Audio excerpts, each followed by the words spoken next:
ഇന്നിപ്പോ നിങ്ങളുടെ ജീവിതത്തിലെ ഏറ്റവും പ്രധാനപ്പെട്ട ദിവസം. ഈ ദിവസം ഒരു 7-7:30 മണിയാവുമ്പോ ആഹാരമൊക്കെ കഴിച്ചിട്ട് നിങ്ങൾക്ക് നിങ്ങളുടെ മുറിയിൽ ചേക്കേറാം. ഇന്നത്തെ ഒരു ദിവസം കഴിഞ്ഞാല് ഈ സംസാരം നിർത്തുമല്ലോ. കൊറേ ആയി.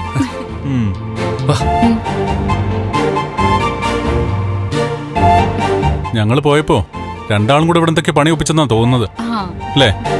എന്ത് പണിയോ ഒപ്പിച്ചെന്നൊക്കെ ഉടൻ തന്നെ രണ്ടാൾക്കും മനസ്സിലായിക്കോളും. അല്ലടാ, നമ്മുടെ ഫ്രണ്ട്സ് ഒക്കെ നാട്ടിൽ വരുമ്പോ ഇവിടെ മൂന്നാറിലും വാഗമണ്ണിലൊക്കെ ചുറ്റാറുണ്ടല്ലോ. നീയും ഇടയ്ക്ക് ഞങ്ങളുടെ ഒപ്പം വന്നിട്ടുള്ളതല്ലേ?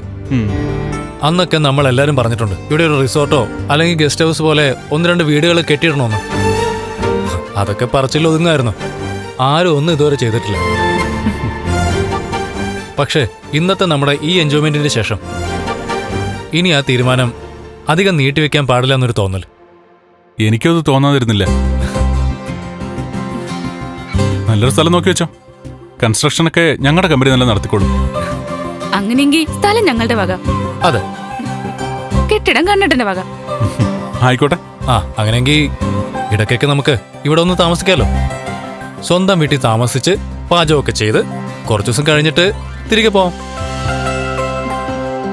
അതുപോലെ തന്നെ ജർമ്മനിയിൽ നിന്ന് നമ്മുടെ ഫ്രണ്ട്സ് ഒക്കെ വരുമ്പോ അവർക്കും വന്ന് താമസിക്കാലോ. ഇനി അതല്ല, എല്ലാരും ചേർന്ന് ഒരു റിസോർട്ട് പോലെ പണിയാനാണ് ഉദ്ദേശിക്കുന്നെങ്കിൽ അതും ആവാം. അപ്പൊ കുറെ റൂമും കാണും. നോക്കാനൊക്കെ ഒരാളെ ഏൽപ്പിച്ചാൽ മതിയല്ലോ. പിന്നെ നമ്മളില്ലാത്തപ്പോ നമുക്ക് റെന്റിനും കൊടുക്കാം. അതൊരു നല്ല ഐഡിയടാ. എത്രയും പെട്ടെന്ന് വേണം. ഞാൻ നടക്കാൻ തുടങ്ങിയതിന് ശേഷം ആദ്യമായിട്ട് വന്ന ടൂറിസ്റ്റ് പ്ലേസ് മൂന്നാറാ. അതുകൊണ്ട് ഈ യാത്ര ഒരിക്കലും മറക്കാൻ പറ്റില്ല. ശരിക്കും ഞങ്ങളുടെ വെഡിങ് ആനിവേഴ്സറി ഉടനെ ഉണ്ട്. എങ്കിലും എല്ലാ അർത്ഥത്തിലും ഞങ്ങളുടെ വിവാഹ ജീവിതം തുടങ്ങുന്നത് ഇന്ന് മുതലാ. അതുകൊണ്ട് അടുത്ത വർഷം ഇതേ സമയത്തിന് മുമ്പ് ഗസ്റ്റ് ഹൗസ് ആയാലും റിസോർട്ട് ആയാലും അത് പൂർത്തിയാവണം. അതൊരു വാശിയായിട്ട് എടുത്തോ. അപ്പൊ എല്ലാം നടക്കും. രണ്ടാളും വാ.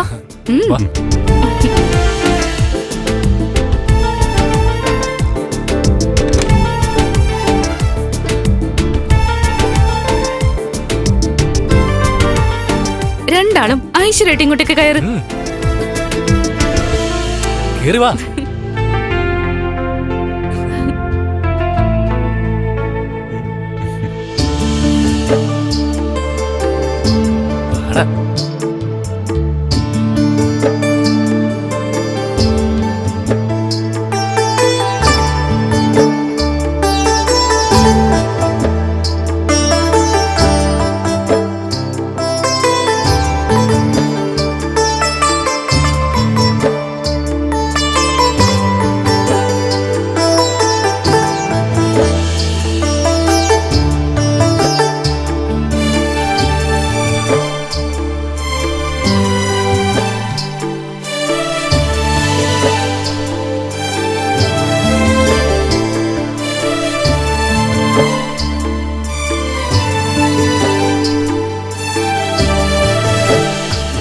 അയ്യോ, എന്താ ഇതൊക്കെ? എന്താന്ന് മനസ്സിലായില്ലേ? ഇതാണ് മണിയറ. ഇതിനു വേണ്ടിയിട്ടാണ് രണ്ടാളും പുറത്തേക്ക് പോയിക്കോളാൻ ഞങ്ങൾ പറഞ്ഞത്. അത് ശരി. അപ്പോ അതിനിടയ്ക്ക് വിശാലമായ മണിയറ ഒരുക്കിയല്ലേ? അതിനുള്ള സാധനങ്ങളൊക്കെ ഞങ്ങൾ കയ്യിൽ കരുതിക്കൊണ്ടാ വന്നത്. ഇതിപ്പോ മഹി എനിക്കൊപ്പം നിൽക്കട്ടെ. പിന്നെ ഞാൻ ഇങ്ങോട്ടേക്ക് വിടാം. അതെന്തിനാ അങ്ങനെയൊക്കെ? ചടങ്ങുകളൊന്നും തെറ്റിക്കണ്ട. അതെല്ലാം മുറ പോലെ നടക്കട്ടെ. ഇന്ന് മഹിയുടെ അമ്മായിമ്മയുടെ സ്ഥാനത്ത് ഇവളാണെന്ന് കരുതിയാ മതി. അതെ. അതുകൊണ്ട് കണ്ണേട്ടാ, ഇവളെയും കൊണ്ട് ഞാൻ പോവാ. രണ്ടാളും കൂടെ ഞങ്ങളെ വല്ലാതെ പരീക്ഷിക്കുന്നുണ്ടോ കേട്ടോ. അതെന്താണ് നീ അങ്ങനെ പറയുന്നത്? ഇതൊക്കെ ഒരു പരീക്ഷണമാണോ? സന്തോഷമല്ലേ? നീ പറഞ്ഞല്ലോ ഈ ദിവസം നിനക്ക് മറക്കാൻ പറ്റില്ലെന്ന്. അതുകൊണ്ട് അടുത്ത വർഷം ഇതേ സമയത്തിന് മുമ്പ് റിസോർട്ട് കെട്ടണമെന്നും പറഞ്ഞു. അങ്ങനെയെങ്കിൽ ഈ ദിവസം നിങ്ങളുടെ മനസ്സിൽ നിന്ന് മാഞ്ഞു പോകാതിരിക്കാൻ ഇതുപോലെയുള്ള നല്ല നല്ല മുഹൂർത്തങ്ങളൊക്കെ നിങ്ങളുടെ ജീവിതത്തിൽ ഉണ്ടാവണം. ഒരു മിനിറ്റ്, ഞാൻ ഈ മണിയറയുടെ ദൃശ്യങ്ങളൊക്കെ ഒന്ന് പകർത്തട്ടെ. അതെ, രണ്ടാളും മണിയറയിൽ വന്നിരുന്ന്. ഇപ്പോഴേ ഇരിക്കണോ? വെറുതെ ഒന്നിരുന്നേ, ഒരു ഫോട്ടോ എടുക്കാൻ വേണ്ടി മാത്രം. ഇതൊക്കെ അപൂർവമായ കളക്ഷൻസാ. അതൊക്കെ ഇവരുടെ ആൽബത്തിലെടുത്ത് വെക്കട്ടല്ലേക്ക്. നമുക്കും അതൊക്കെ കളക്ട് ചെയ്ത് വെക്കാം. വളരെ വർഷങ്ങൾ കഴിയുമ്പോഴായിരിക്കും ഈ മുഹൂർത്തങ്ങൾക്കൊക്കെ മധുരം കൂടുന്നത്. ആ അപ്പൊ ഇങ്ങോട്ട് ഇരിക്കടാ. ആ വാ. ഇരിക്ക്.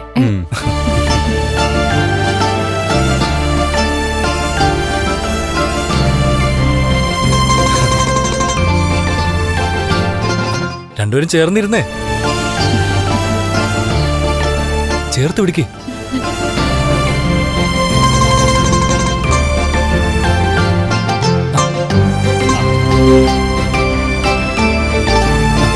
ഇനി മഹി ലേഖയോടൊപ്പം വയ്ക്കും. വാ മഹി, വാ.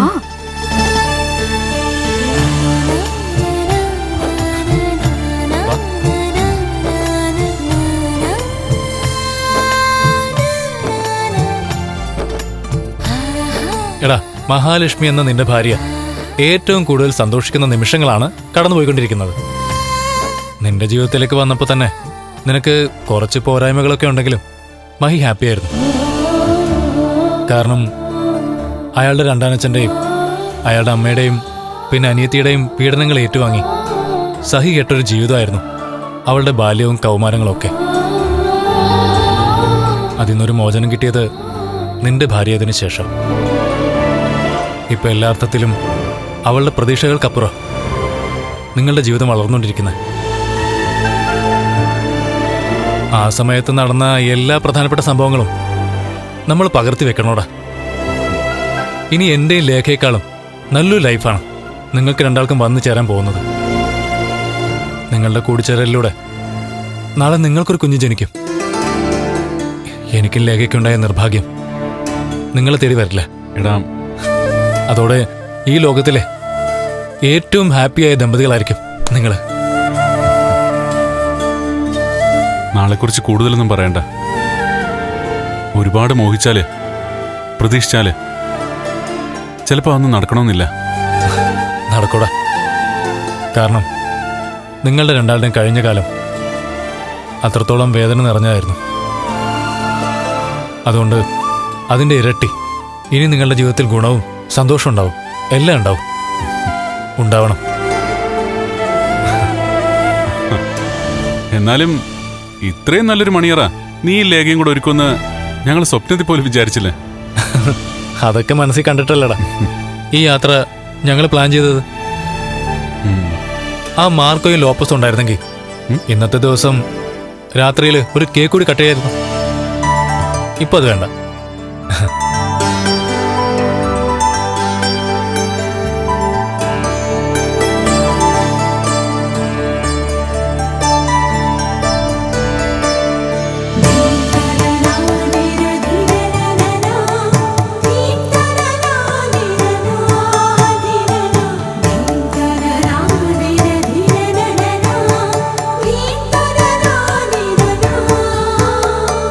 തോമസ് വൈദ്യന്റെ ട്രീറ്റ്മെന്റ് തുടങ്ങിക്കഴിഞ്ഞാൽ ലേഖയ്ക്കും വ്യത്യാസം ഉണ്ടാവും. പക്ഷെ അതിന് വേണ്ടത്ര ഒരു ഇൻട്രസ്റ്റ് ലേഖ അനന്തോട്ടനും കാണിക്കുന്നില്ലല്ലോ. ഒന്നും വേണ്ട മഹി. തോമസ് സാറ് പോലും എന്റെ കയ്യിലെ ഞരമ്പുകൾ പിടിച്ചു നോക്കിയിട്ട് പറഞ്ഞതാ കുറച്ച് ബുദ്ധിമുട്ടാണെന്ന്. എങ്കിലും അദ്ദേഹം തന്ന മരുന്ന് കഴിക്കുന്നില്ലേ? അതൊക്കെയുണ്ട്. ഇനി ഡേറ്റ് അദ്ദേഹം പറയാന്ന് പറഞ്ഞിട്ടുണ്ട്. അന്ന് അവിടെ 4-5 ദിവസം കിടക്കേണ്ടി വരും. അതുകൊണ്ടൊന്നും ഒരു പ്രയോജനം ഉണ്ടാവാൻ സാധ്യതയില്ല. ഞാൻ വളരെ യാദൃശികമായിട്ടാ മൊബൈലില് തോമസ് സാറിന്റെ ഒരു പ്രോഗ്രാം കണ്ടത്. അങ്ങനെയാ കണ്ണേട്ടനെ കൊണ്ട് അവിടേക്ക് പോയത്. അന്ന് പോകുന്ന സമയത്ത് കണ്ണേട്ടനെ ഒരുപാട് എതിർത്തതാ. പോയി കഴിഞ്ഞ ശേഷവും കണ്ണേട്ടന് അത്ര വലിയ വിശ്വാസമൊന്നും ഉണ്ടായിരുന്നില്ല. എന്നിട്ട് എന്തായി? ഇനി ഒരിക്കലും പഴയ രീതിയിലേക്ക് കണ്ണേട്ടൻ തിരിച്ചു വരില്ല എന്ന് വൈദ്യശാസ്ത്രം പൊതുവേ വിധിയെഴുതിയതല്ലേ. അവിടെ നിന്നാ കണ്ണേട്ടൻ ജീവിതം തിരിച്ചു പിടിച്ചത്. അതുപോലെ അത്ഭുതങ്ങൾ ലേഖയുടെ അനന്തവേട്ടന്റെ ജീവിതത്തിലും സംഭവിച്ചുകൂടാന്നുണ്ടോ? എനിക്ക് ആ വിധ പ്രതീക്ഷയൊന്നുമില്ല.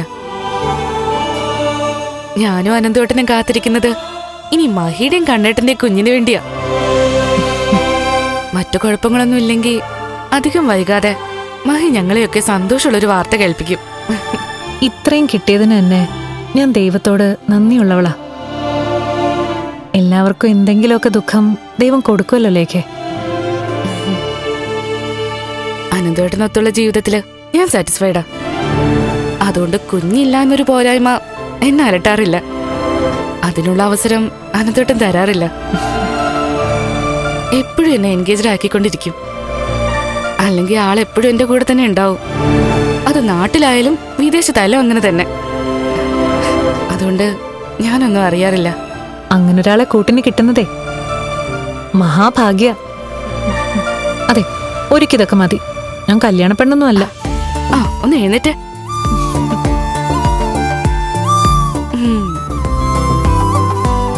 കല്യാണം കഴിഞ്ഞ ശേഷം ഫസ്റ്റ് നൈറ്റില് മുല്ലപ്പൂക്ക് തലച്ചൂടിക്കൊണ്ടാണല്ലോ പെൺകുട്ടികള് പാലുമായിട്ട് പോകുന്നത്.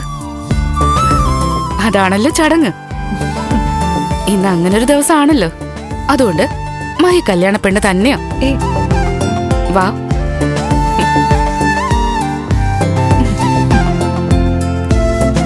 ദേ, പാലിനിപ്പോ ചെറിയ ചൂടേ ഉള്ളൂ. കൊണ്ട് കൊടുക്ക. മഹി അകത്ത് കയറിയിട്ട് വേണം അകത്തിരിക്കുന്ന ഒരാളെ പുറത്താക്കാൻ. ആദ്യം ഞാനും അനന്തേട്ടനെ കരുതിയത് ഞങ്ങളുടെ വീട്ടില് നിങ്ങൾക്ക് മണിയറ ഒരുക്കാന്നാ. പിന്നെയാണല്ലോ നമ്മള് മൂന്നാർ യാത്ര പ്ലാൻ ചെയ്തത്. അത് കഴിഞ്ഞ് പിന്നെ ഇതാണ് നല്ലതെന്ന് തോന്നി. മഹി വാ.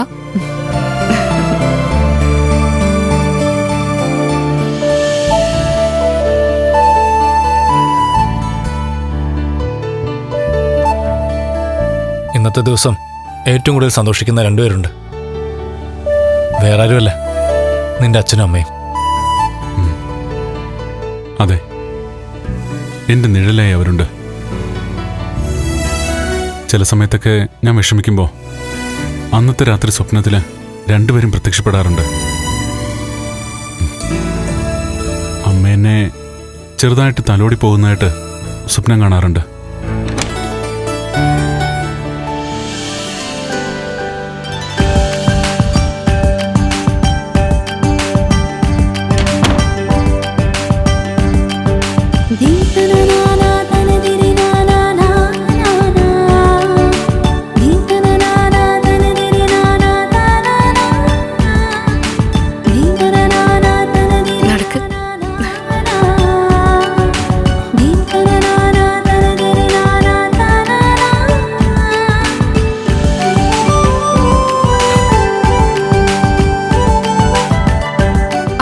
അപ്പോഴേ ഇനി ഇങ്ങോട്ട് ഇറങ്ങ്.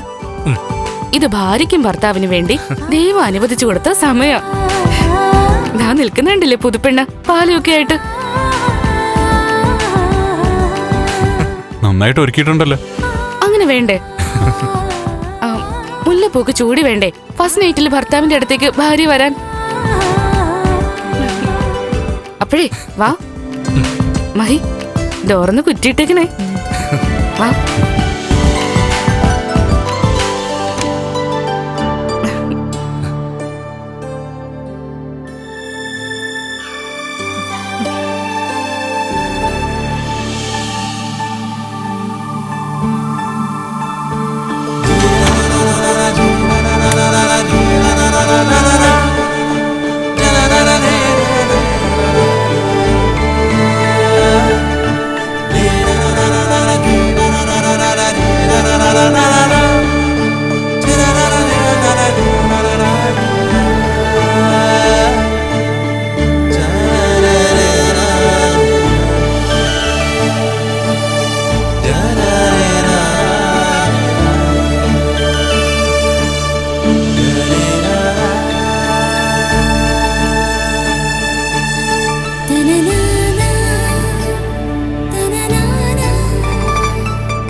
നമ്മൾ ആഗ്രഹിച്ചൊരു മുഹൂർത്തം കൂടി വന്നെത്തി. ആനന്ദ് പറയുന്നുണ്ടായിരുന്നു ഇതൊക്കെ കണ്ടിട്ട് രണ്ടുപേര് സന്തോഷിക്കുന്നുണ്ടാവുന്ന. എൻ്റെ അച്ഛനും അമ്മയും. അത് ശരിയാടോ. എൻ്റെ അച്ഛൻ്റെ അമ്മയുടെ ആത്മാക്കൾ നമുക്ക് ചുറ്റിനുമുണ്ട്. അതുകൊണ്ടാ എല്ലാ ആപത്തിൽ നിന്നും നമ്മൾ രക്ഷപ്പെട്ടു പോകുന്നത്.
എവിടാ ഈ കുപ്പിയോടെ? എവിടാ നീ മറഞ്ഞിരിക്കുന്നത്? എവിടെ?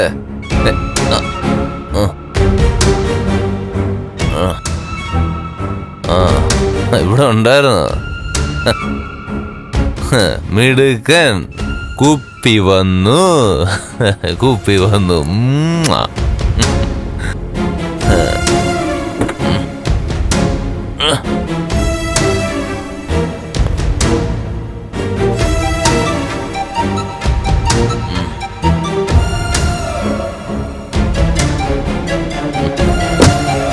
സാറേ ഇങ്ങ് വന്നേ. എന്താ?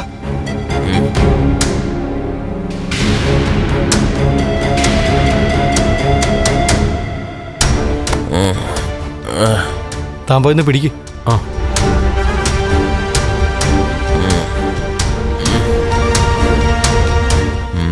സാറേ പിടിക്കണോ സാറേ? നീ നിന്റെ പാട് നോക്കി പോടേ. അവൻ പിടിക്കാൻ വന്നിരിക്കുന്നു. പോടാ. എന്നെ പിടിക്കാറായ നീ?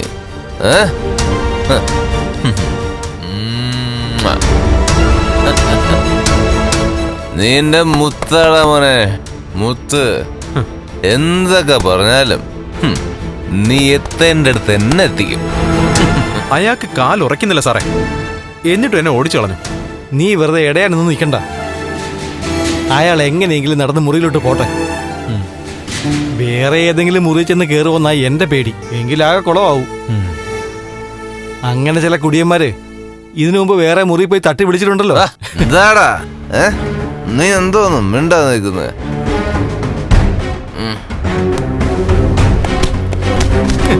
നമുക്ക് റൂമിലേക്ക് പോണ്ടേ?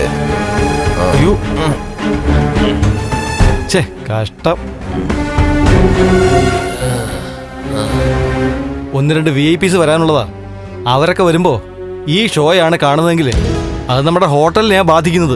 അയാളുടെ അടുത്തേക്ക് ചെല്ലാൻ പറ്റില്ല സാറേ. ഓ,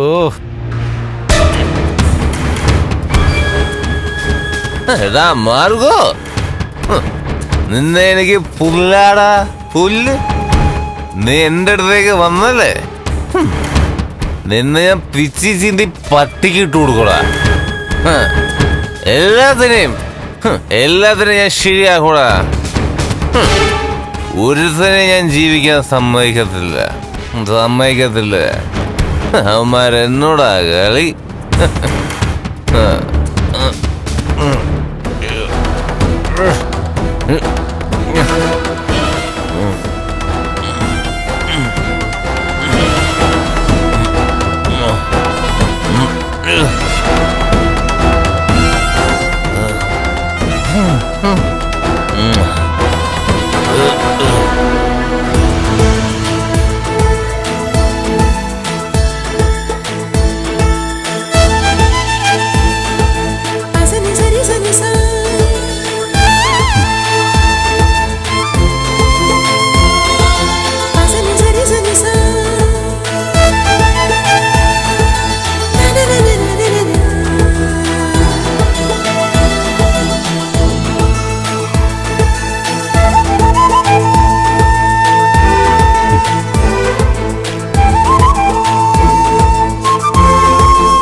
ചലനശേഷിയുള്ളൊരു ഭർത്താവിനെ സ്വപ്നം കണ്ട് നടന്ന ഒരു പെൺകുട്ടിയായിരുന്നു താൻ.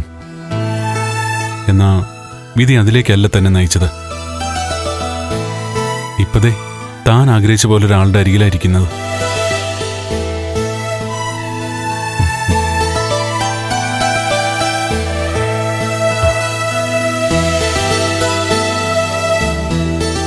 എന്റെ ഭർത്താവിന് കാലിന് സ്വാധീനം ഇല്ലെന്ന് അറിഞ്ഞിട്ടാ ഞാൻ അദ്ദേഹത്തിന്റെ ജീവിതത്തിലേക്ക് വന്നത്. അതിനുശേഷം നാളെ എന്റെ ഭർത്താവ് എല്ലാരെയും പോലെ നടക്കുന്നുള്ള പ്രതീക്ഷയും എനിക്കില്ലായിരുന്നു. ഇനിയിപ്പോ അങ്ങനൊരു ഭാഗ്യം ഇല്ലായിരുന്നെങ്കിലും ഞാൻ സന്തോഷത്തോടെ കണ്ണേട്ടനൊപ്പം ജീവിക്കുമായിരുന്നു. അതെനിക്കറിയാം. അതുകൊണ്ടാ എന്റെ സ്വത്തിന്റെ നേർപകുതി ഞാൻ തന്റെ പേരിൽ എഴുതി വെച്ചത്. ഇനി നമ്മളെ രണ്ടല്ല, ഒന്നാണെന്നുള്ള ബോധ്യമുള്ളതുകൊണ്ടാ ഞാൻ അങ്ങനെ ചെയ്തേ. സമ്പത്തിനേക്കാളും മനുഷ്യനെ സ്നേഹിക്കുന്നവർക്കാ ഞാനും എൻ്റെ അച്ഛനും പ്രാധാന്യം കൊടുത്തിരുന്നേ. എന്നാ എനിക്ക് ചുറ്റിനുള്ള ചില ജന്മങ്ങൾ അങ്ങനെ അല്ലാതായിപ്പോയി. അതെന്റെ ഭാഗ്യക്കേടായിട്ട് ഞാൻ കരുതുന്നുള്ളൂ. എന്നാ അവർക്കെല്ലാം പകരമായിട്ട് എനിക്ക് ദൈവം തന്ന നിധിയാ എൻ്റെ ഭാര്യ.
ഈ അനന്തവേട്ടനും ലേഖയും എത്ര നല്ല ആൾക്കാരാ.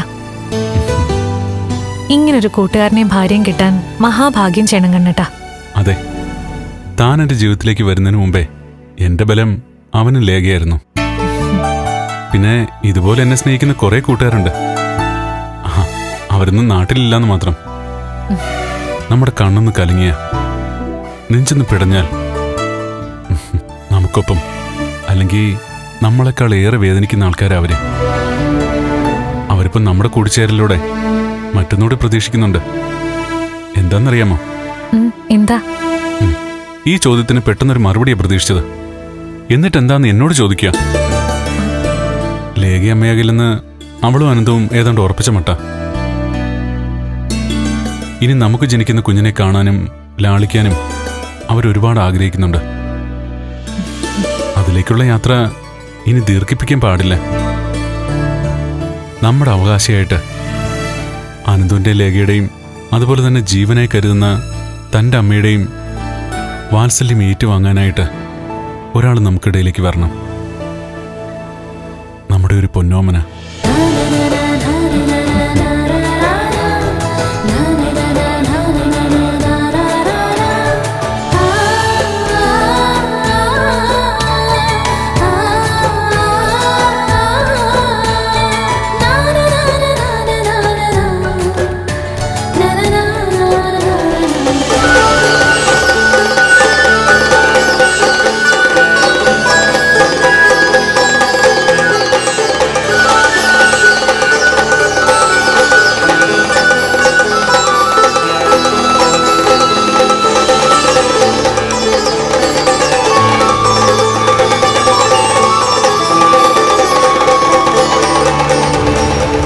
എന്താ? അയ്യോ, സോറി കണ്ടില്ലായിരുന്നു.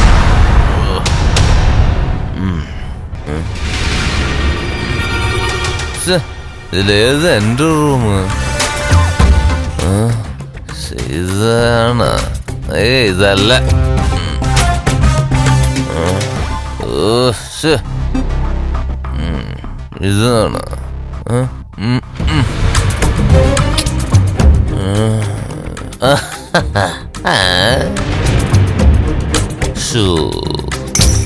ഇതും അല്ല.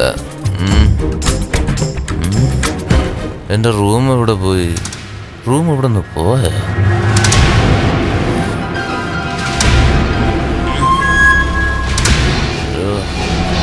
ഇതല്ല. കണ്ടു.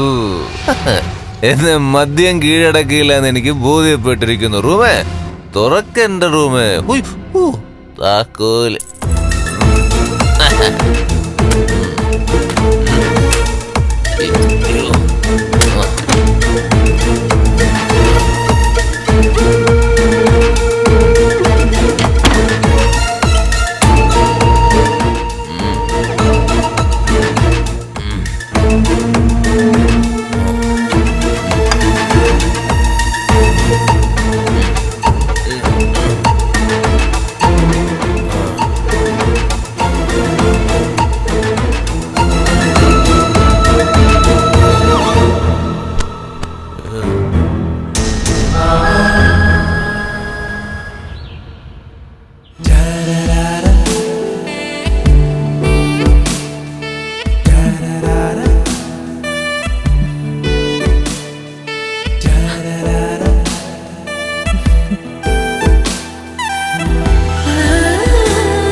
എന്താ ഇത്? നേരെ ഒരുപാടായി. ഞാൻ പോയി കുളിക്കട്ടെ. എന്താ എത്ര ധൃതി? അവരൊക്കെ റെഡിയായി കാണും. അവർക്കറിയാം ഇന്ന് നമ്മൾ കുറച്ച് വൈകി എണീക്കോളന്ന്. അവരെന്തായാലും ഇവിടെ വന്ന് മുട്ടി വിളിക്കാനൊന്നും പോകുന്നില്ല. എങ്കിലും കുളിക്കണ്ടേ കണ്ണേട്ടാ? അതിന് സമയം എന്തായി? 6 മണിയായി. 6 മണിയല്ലേ ആയുള്ളൂ. എനിക്ക് കുളി കഴിഞ്ഞിട്ട് ആ തോമസ് സാറ് തന്ന മരുന്ന് കഴിക്കണം. ഓ, പെട്ടെന്ന് അമ്മയാകാൻ തന്ന മരുന്നല്ലേ? നമുക്കേ കുറച്ചുകൂടെ ഒന്ന് എൻജോയ് ചെയ്തിട്ട് കുഞ്ഞുങ്ങളെ പറ്റി ചിന്തിച്ചാ പോരെ? ഇന്നലെ രാത്രി അങ്ങനെ അല്ലല്ലോ പറഞ്ഞത്. ഒരു കുഞ്ഞു വേണമെന്ന് ഞാൻ പറഞ്ഞിരുന്നു. പക്ഷേ അതിന് ധൃതി കൂട്ടണമെന്ന് ഞാൻ പറഞ്ഞോ? എന്നാലേ എനിക്ക് ധൃതിയ. ഇത് മകരമാസ, പോരാത്തതിന് 3 നല്ല തണുപ്പുണ്ട്. ഈ സമയത്ത് തണുത്ത വെള്ളത്തിൽ കുളിക്കണ്ട. അതിനിവിടെ ഹീറ്റർ ഉണ്ടല്ലോ. എന്നാലും രാവിലെ കുളിക്കേണ്ട മഹി, കുറച്ചുകൂടെ കഴിയട്ടെ. ഇനി കിടന്നാൽ ചിലപ്പോ ഉറങ്ങിപ്പോവും. ഇന്നലെ അത്രയും വൈകിയാ ഉറങ്ങിയത്. ഉറങ്ങുന്നിടത്തോളം ഉറങ്ങട്ടെ. രാവിലെ വീണ്ടും പുറത്തേക്ക് പോകാനുള്ളതല്ലേ?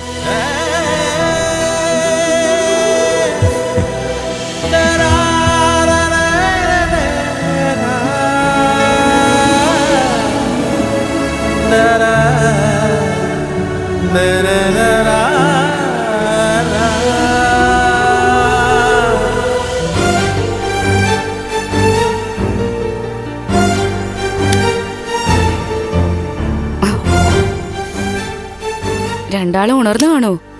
അവരെ വിളിച്ചിട്ട് നമുക്ക് അങ്ങോട്ട് പോയാൽ മതി. അല്ലാതെ അവരെ വെറുതെ ശല്യപ്പെടുത്തണ്ട. മഹി അതിരാവിലെ എഴുന്നേൽക്കുന്ന കൂട്ടത്തില.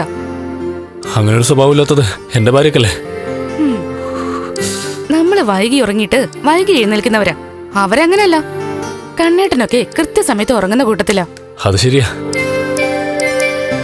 ഞാൻ കണ്ണേട്ടന്റെ ജീവിതത്തെ പറ്റി ആലോചിക്കുകയായിരുന്നു. ഒരിക്കലും കണ്ണേട്ടനൊരു കുടുംബജീവിതം ഉണ്ടാവില്ല എന്ന് കരുതിയതാ.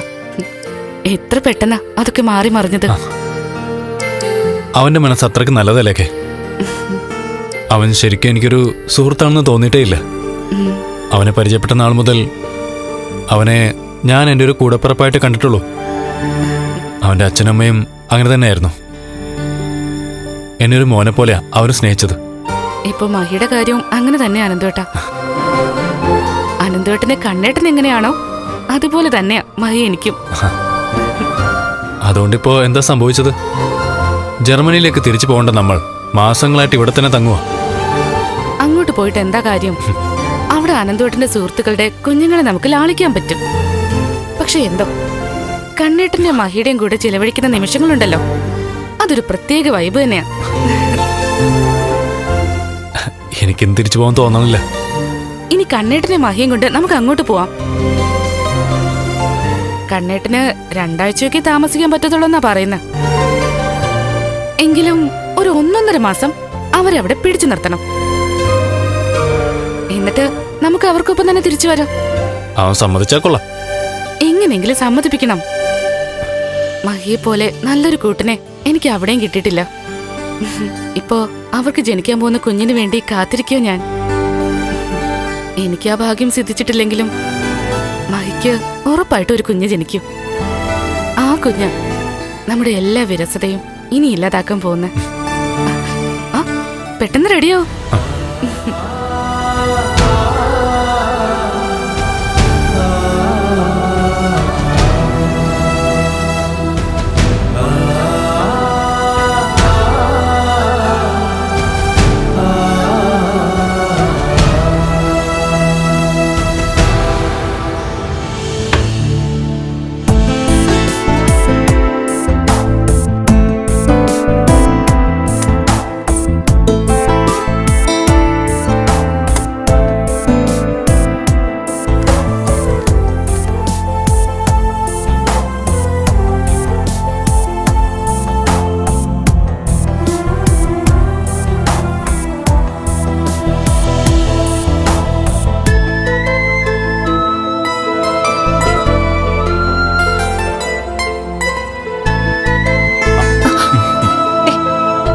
എന്താ ഇത്? ഏത് നേരം കൊച്ചു കുട്ടികളെ പോലെ ആണല്ലോ. ആഹാ, കുളിക്കുന്നില്ലേ? എന്താ കുളിക്കാതെ തൊട്ട് ഇഷ്ടപ്പെട്ടില്ലേ? അയ്യോ, ഞാൻ അങ്ങനെയൊന്നും അല്ല പറഞ്ഞേ. കണ്ണേട്ടൻ സാധാരണ കുളിക്കുന്ന സമയായില്ലേ, അതുകൊണ്ടാ. ഓ, ഈ തണുപ്പത്ത് എങ്ങനാ മഹി കുളിക്കുന്നേ? ഒരു തണുപ്പുമില്ല, ഹീറ്റർ ഓണായി കിടക്കുക. ഓ, അപ്പോഴേ എനിക്ക് മാത്രമുള്ള മരുന്നല്ല. കഴിച്ചേ. കുളിച്ചിട്ട് കഴിച്ചാ പോരെ? കുളിച്ചിട്ടാണ് കഴിക്കേണ്ടത്. എന്നാലും ഇപ്പോ ഇത്തിരി കഴിച്ചോ.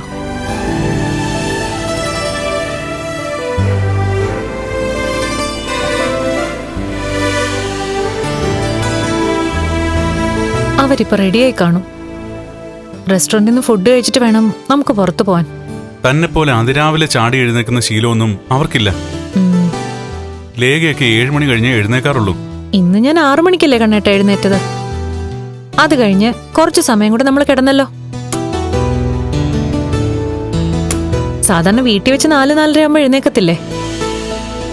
മൂന്നാർ വന്നു കഴിഞ്ഞാലേ ലേറ്റായിട്ട് കിടക്കും, ലേറ്റായിട്ട് എണീക്കും. അതാണ് പതിവ്. അനന്തേട്ടനും ലേഖയും കൂടി നമുക്ക് വേണ്ടി നല്ലൊരു മണിയറ ഒരുക്കി.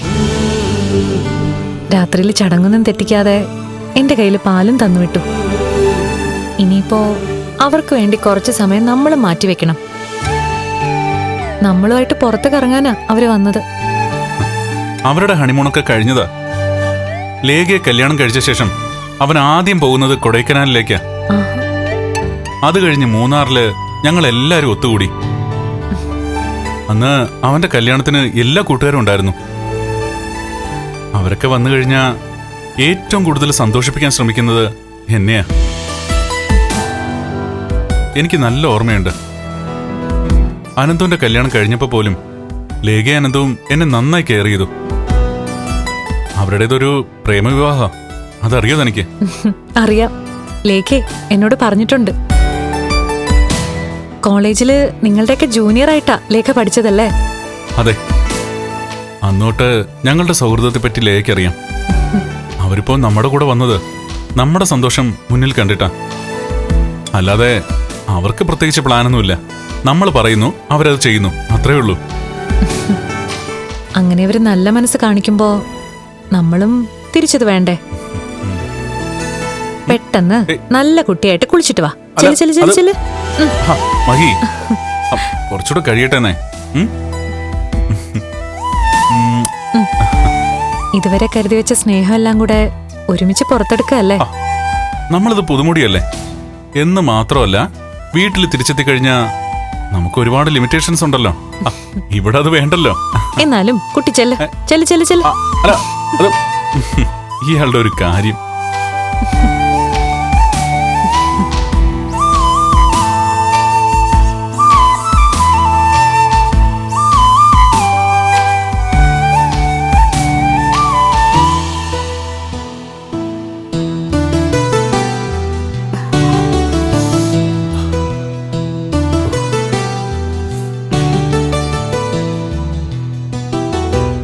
ഉം.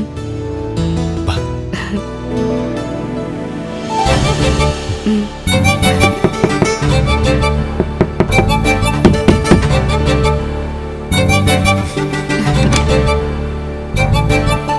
ആ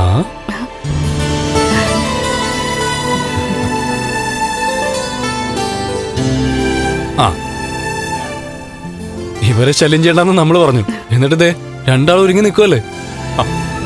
നിങ്ങളെ ശല്യം ചെയ്യണ്ടെന്ന് കരുതിയാ ഞങ്ങൾ വിളിക്കായിരുന്നേ. തണുപ്പത്ത് രണ്ടാളും ഒരു 7-7:30 കഴിഞ്ഞിട്ട് എഴുന്നേക്കത്തോളെന്ന് ഞാനാ ഇയാളോട് പറഞ്ഞത്. ഞങ്ങള് 7 മണിക്ക് മുമ്പേ റെഡിയാ. ആ, അത് ശരി. എന്നാ പിന്നെ ഒന്ന് വിളിച്ചൂടായിരുന്നോ? തണുപ്പത്ത് നന്നായിട്ട് രണ്ടാളും ഒന്ന് ഉറങ്ങട്ടെ എന്ന് കരുതി. കണ്ണേട്ടാ, നിങ്ങൾ രണ്ടാളും റെസ്റ്റോറന്റിലേക്ക് നടന്നോ? എനിക്ക് മഹാലക്ഷ്മിയുടെ ഒരു കാര്യം ചോദിക്കാനുണ്ട്. ആ രഹസ്യമാണോ? ആ, കുറച്ച് രഹസ്യം. ശരി. വാടാ. ആ അതെ, പെട്ടെന്നങ്ങ് വന്നേക്കണേ. ആ, ആ പോവാം.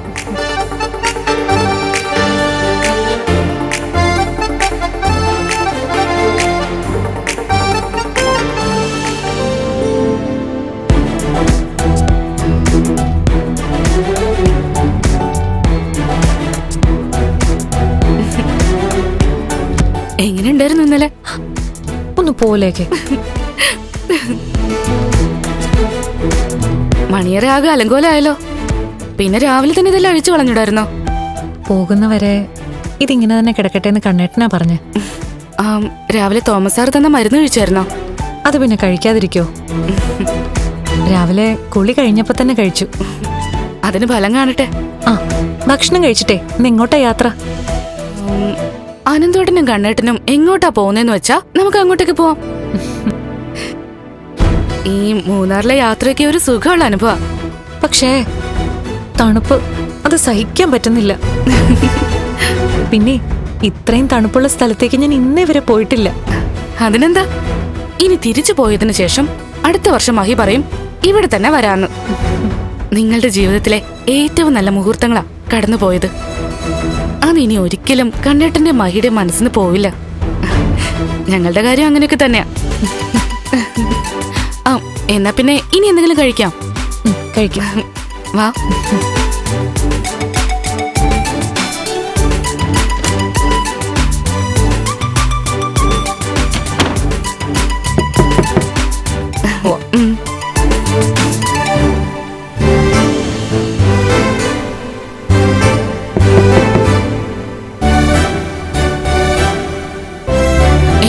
ആളില്ലേ? ഒരു കുടിയാനകത്ത് മുഴുക്കുടിയാൻ. രാവിലെ ചായം കൊണ്ടുവന്ന് ബെല്ലടിക്കുകയും ഡോറി തട്ടുകയും ഒക്കെ ചെയ്തു. എന്നിട്ടും തുറന്നില്ല. ആ, എന്നാ പിന്നെ അയാൾക്ക് ചായ കൊടുക്കാതെ മദ്യം തന്നെ കൊടുക്ക്. കള്ളു കുടിക്കുന്നവർക്ക് രാവിലെ ഒരു ഉഷാറ് കിട്ടണമെങ്കിൽ ഒരു പെഗ് അകത്ത് ചെല്ലണമെന്നാ പറയാറ്. നീ വാ മഹി. ശരി.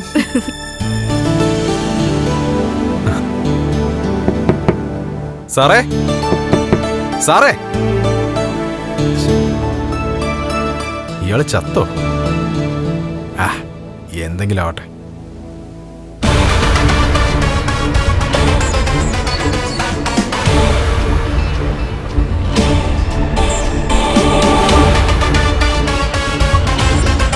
മോനെ,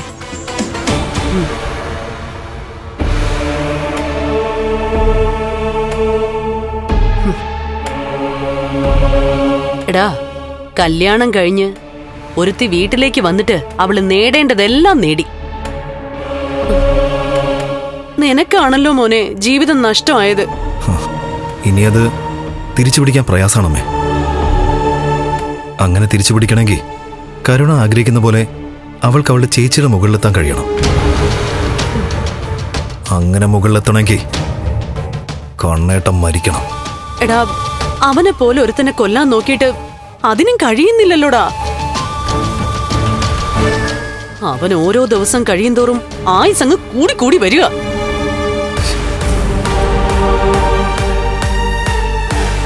മേഘേട്ടനും കരുണയുടെ അച്ഛനും ഒക്കെ ഒരുപാട് ശ്രമങ്ങൾ നടത്തിയതല്ലേ അമ്മേ?